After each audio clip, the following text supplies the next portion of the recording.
Palestinian journalists bear a heavy burden as the eyes and ears for the world inside Gaza, given foreign media are unable to operate independently inside the Strip. And that community has paid a heavy price once more in this latest Israeli attack. The first strike hit the upper part of the Nasser hospital in Khan Yunis, killing camera operator Hussam al-Masri, another Palestinian holding up the tools of his trade, a camera and a live broadcasting unit, to the crowd below and the Israeli forces beyond. It's while teams were retrieving his body and others killed and injured that the second strike hit. Hussam al-Masri was operating the camera for news agency Reuters, which Israeli forces appear to have targeted. Also killed in the attack, Mariam Abu Daqqa, a freelancer who'd worked for the Associated Press, Mohammed Salama, who'd worked for Al Jazeera, Moaz Abu Taha, another freelancer, and Ahmed Abu Aziz, who died hours later from injuries sustained in the attack. The IDF's initial explanation was telling in that it offered no explanation for this attack.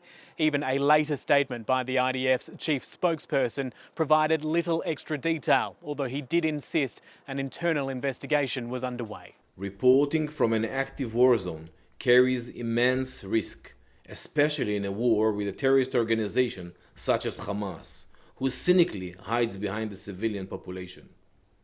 As always, we will present our findings as transparently as possible.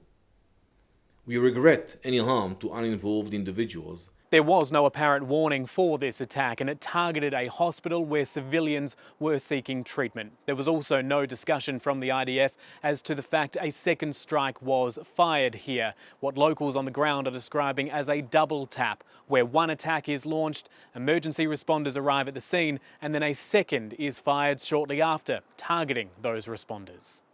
It's reporting in the Israeli media, which is giving a sense of what's happened here, that troops targeted the Nasser hospital, claiming it's a building used by Hamas, the evidence of that claim not detailed, but security sources are being quoted as saying the camera on the roof was filming Israeli troops, a point which doesn't reflect that live cameras operate at points right across Gaza, offering up skyline feeds to the international media.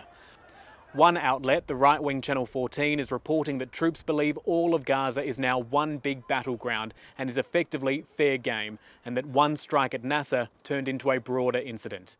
It all paints a dangerous picture as to what life is like for Palestinian journalists operating in Gaza, and the attitudes which are spreading through the Israeli military as to who is considered to be an enemy combatant.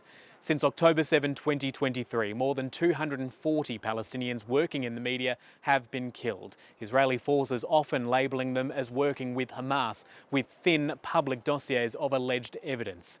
The Foreign Press Association, which represents international media in Israel and the occupied Palestinian territories, says it's outraged at this incident and that it should be a watershed moment for press freedom and protections.